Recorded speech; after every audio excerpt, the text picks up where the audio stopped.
Este é o James, e ele tem um grande problema. James é formado em ciência da computação, mas com o boom da IA, está tendo dificuldade para achar trabalho. Mês após mês, ele envia centenas de candidaturas. Ou ele não recebe resposta nenhuma, ou, se tiver sorte, recebe um e-mail de rejeição em poucas horas. Então ele vê uma vaga de TI em Bangkok, Tailândia, uma startup, bom salário. Ele fica cético no começo, mas o desespero fala mais alto, e no fim, ele acaba cedendo e se candidatando mesmo assim. Após várias entrevistas, ele enfim recebe o e-mail tão aguardado há meses. Parabéns pela sua oferta de emprego. Eufórico, James faz as malas, pronto para começar sua nova vida na tropical Bangkok. Mas quando ele chega, a realidade bate rápido. Uma mulher o espera no aeroporto com uma placa com seu nome. Ela afirma ser da empresa e que o carro está do lado de fora. Tudo vai bem até o motorista virar para longe da cidade. James observa a paisagem urbana sumir pela janela. Primeiro cidades, depois áreas rurais e, por fim, uma longa estrada solitária pelo interior. Ele pergunta para onde estão indo. Só mais um pouco, ela diz, e as horas passam. Quando a van finalmente para, James nem tem certeza se ainda está na Tailândia. À sua frente, um enorme complexo se estende. James vê muros altos, guardas armados e centenas, não milhares de macacos apavorados. Assim como ele, parece exatamente uma prisão, e para todos os efeitos, pode muito bem ser isso mesmo. Mas o pior de tudo é que James não está sozinho. Em toda a região das selvas do Sudeste Asiático, muitas instalações como essa já foram relatadas. E lá dentro, inúmeras vítimas como James estão presas e são forçadas a aplicar golpes em outras pessoas por redes de crime organizado. Mas como as coisas chegaram a esse ponto? Por que essas gangues compram tantos hectares de terra? E, mais importante ainda, o que pode ser feito para fechar esses lugares de vez? Esta é a ascensão das fazendas de golpes do Sudeste Asiático, mas isso é só a ponta do iceberg, pois James vê apenas um dos menores complexos dessas gangues. No interior, longe de olhares curiosos, há cidades inteiras dedicadas a golpes 24 horas por dia. Macacos falando sobre enormes complexos com dormitórios, refeitórios e até algumas vilas de luxo para os chefes. O assustador é como essas operações são descaradas. Essas cidades de golpes são tão grandes que podem ser vistas do espaço por imagens de satélite e as maiores até possuem piscinas e helipontos.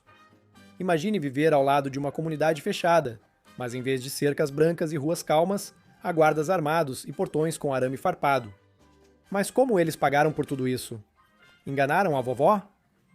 Algumas milhares de bananas não bancam uma cidade inteira isolada, certo?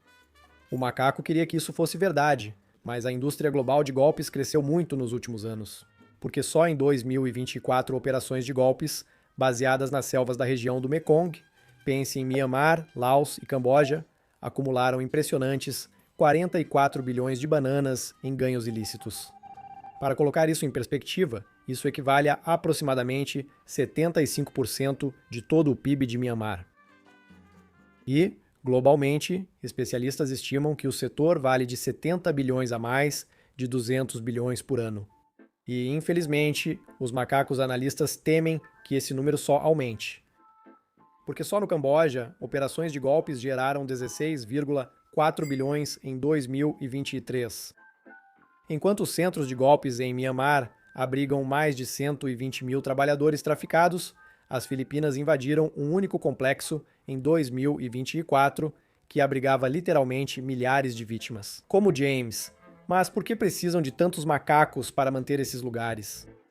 Prepare-se, porque é aqui que as coisas ficam realmente sombrias. Veja, James não enviará e-mails frios com links de phishing para qualquer um. Ele está prestes a fazer parte de algo bem mais sinistro e eficaz. Poucas horas após chegar à cidade dos golpes, James recebe um laptop, perfil falso e roteiro. Seu novo trabalho é totalmente diferente do suporte técnico prometido pela vaga falsa. Porque o novo trabalho dele é fazer alguém se apaixonar e, após conquistar a confiança total, esgotar todas as economias dessa pessoa. Bem-vindo à era de ouro do golpe do abate do porco. Nenhum dos nossos amigos gordinhos foi machucado neste vídeo, porque o nome abate do porco, na verdade, vem da prática comum de engordar os porcos antes de serem enviados para o abate. Golpistas iniciam relacionamentos românticos ou sociais falsos, para depois pressionar as vítimas a investir suas bananas suadas. Mas isso não é tudo. Esses investimentos geralmente são feitos por meio de transferências de criptomoedas. E assim, uma vez que os chamados investimentos são enviados, os golpistas desaparecem e nunca mais são vistos. Mas isso não é uma tática comum? Como tantos macacos estão caindo nesse golpe? Tão antigo quanto o tempo? Basta olhar para a tecnologia e, mais preocupante, para os avanços da IA em deepfake. Lembre-se, esses golpistas não são amadores no porão da mãe. Eles atuam há muito e aperfeiçoaram métodos de forma assustadora. Logo após chegar à fazenda de golpes, James é levado a um computador com ferramentas avançadas de IA e recebe a ordem de trabalhar. Ele usa um software de tradução com IA para conversar fluentemente com vítimas em vários idiomas. IA generativa que auxilia na criação da mensagem emocional ideal. Tecnologia deepfake pode criar rostos atrativos para videochamadas e outras aplicações. A pior parte disso é que está funcionando. Só em 2025 golpes alimentados por IA causaram perdas estimadas em 17 bilhões de bananas no mundo todo. E veja só, golpes usando IA são 4,5 vezes mais lucrativos do que os métodos tradicionais, mas fica ainda pior. Essas fábricas de golpes não usam IA só para conversar. São usadas para criar plataformas de investimento falsas e sites idênticos a corretoras legítimas, exibindo portfólios fictícios com investimentos em aparente crescimento. Isso não é realmente assustador? Imagine descobrir, depois de anos de trabalho duro e disciplina, que todas as bananas que você economizou e guardou no seu saldo eram uma mentira o tempo todo. Mas quando você adiciona o lado romântico e social, é aí que as coisas ficam realmente sombrias. Golpistas passam semanas ou meses construindo confiança, enviam mensagens de bom dia, compartilham fotos falsas e fazem chamadas de vídeo com filtros deepfake. De repente, esse amigo ou amante indica um novo site de exchange de criptomoedas que está dobrando sua renda rapidamente. Pela confiança e familiaridade, as vítimas geralmente nem hesitam e investem um pouco. Eles desconhecem que o site é falso e foi feito para imitar plataformas existentes. As vítimas investem, veem seu saldo aumentar e são levadas a investir cada vez mais, sem saber que tudo isso é uma fachada. E suas bananas conquistadas com tanto esforço ficam em alguma conta confortável no exterior, até que um dia a vítima fica sem bananas para investir. Então tudo desaparece da noite para o dia. Aquele amigo, aquele amante, aquele investimento lucrativo desaparecem em poucas horas. Vítimas relataram perder mais de 1 milhão de bananas após 6 meses de relacionamento com um macaco inexistente. Lembra do James? Ele está sendo forçado a enviar mensagens, fazer ligações e esvaziar contas bancárias. E se ele se recusar, se não atingir a cota dele, bem, é aí que começam as surras. Ele não tem escolha e é vítima dessa máquina, sendo forçado a trabalhar para gangues contra a vontade. Mas aqui está a pergunta. Por que isso está acontecendo especificamente no Sudeste Asiático? E por que agora? Essa indústria não surgiu do nada de repente. Há várias razões para o surgimento dessas cidades de golpes em Myanmar, Camboja e Laos. Por enquanto, comecemos pela geografia. O Sudeste Asiático está entre a China, a Índia e o resto da Ásia.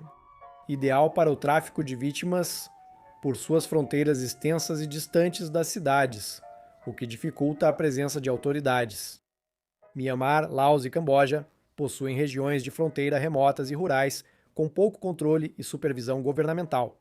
Segundo, Covid-19. Com a chegada da pandemia, cassinos no Sudeste Asiático fecharam, mas as redes criminosas que os controlavam se adaptaram, não desapareceram. Já possuíam infraestrutura, complexos, segurança e dormitórios, então trocaram jogos de azar por golpes. Da noite para o dia, os complexos de cassinos se transformaram em fábricas de golpes como a que James está preso agora. Terceiro, corrupção, pois em certas áreas, alguns funcionários locais não apenas ignoram, mas lucram ativamente com esse esquema. Em Myanmar, famílias mafiosas controlavam cidades com apoio do governo. Se as acusações forem reais, mostram a gravidade do problema. Porque, é claro, sempre se trata de bananas. 44 bilhões de bananas só da região do Mekong. Lembre-se, essas gangues têm tantas bananas que escapam de quase tudo. E não é todo dia que uma empresa sustenta uma cidade inteira. Mas lembre-se, gerir esses complexos exige muita força de macaco. Quem melhor para enganar e chantagear que os desesperados? Após a pandemia, milhões de jovens macacos como James na Ásia estavam desesperados por trabalho. Os golpistas exploravam esse desespero com anúncios falsos de emprego, vagas em TI, atendimento ao cliente e até cargos de professor, todos fraudulentos.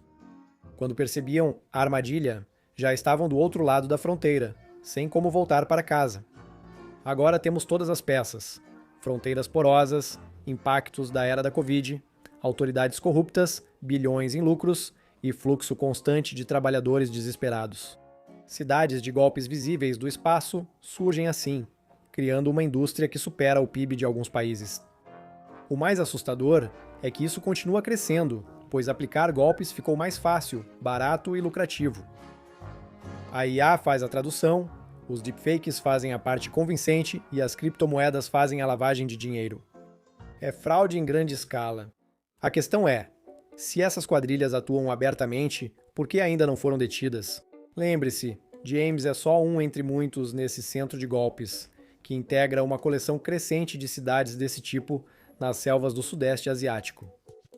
Estima-se que até 120 mil pessoas sejam forçadas a trabalhar para essas quadrilhas criminosas só em Myanmar. Em perspectiva, isso é como toda a população de Cambridge, Massachusetts, trabalhando em fazendas de golpes. Algo tão grande assim não pode simplesmente passar despercebido, certo? À primeira vista, parece que algumas selvas já se cansaram e agem. A China realizou uma grande repressão a centros de golpes em Myanmar, prendendo mais de 57 mil macacos. Filipinas invadiram complexos e salvaram milhares. O Camboja criou suas próprias prisões. No papel, isso parece progresso, mas aqui está o problema. Enquanto alguns governos invadem certos complexos, a indústria como um todo continua crescendo. Só o Camboja viu operações de golpes gerarem 16,4 bilhões de bananas em um único ano, quase metade do PIB do país paralisado. Cidade de golpes fecha e duas novas aparecem na fronteira. É como uma hidra, corta uma cabeça, surgem duas. As repressões em Myanmar só transferiram as operações para Laos, Camboja e Filipinas, e por algum motivo sempre prendem os intermediários, nunca os chefes. Se o macaco fosse um primata apostador, é porque se os chefes caírem, eles vão falar. Quando falarem, vão expor todos os oficiais, políticos ou generais envolvidos na operação desde o início. Toda a casa de cartas desmorona e o lucro inesperado em bananas também some. Muitos chamam isso de estado de fraude, onde o esquema está tão enraizado nas instituições e economias que separar ambos se torna quase impossível. Geralmente encerramos essas histórias com algo positivo, mas esses sindicatos de fraude ainda existem. Mas há um lado positivo com todas as prisões de alto perfil, operações de repressão e sentenças desses operadores de fraude. Macacos ao redor do mundo estão percebendo, e à medida que a notícia se espalha, ficará mais fácil para o macaco comum entender como esses golpes funcionam. Assim protegemos melhor amigos e comunidades desses canalhas. Mais importante, essas repressões libertaram milhares de macacos como James e fecharam várias instalações em toda a Ásia. Embora o problema não esteja totalmente resolvido, Monkey se alegra que milhares estejam livres de seu pesadelo. Da próxima vez que ouvir sobre fazendas de golpes nas notícias, saberá o que ocorre nos bastidores. Por questões legais, este vídeo é uma sátira sobre macacos fictícios em uma selva imaginária. Por favor, não processem o macaco. Fiquem seguros e até o próximo vídeo.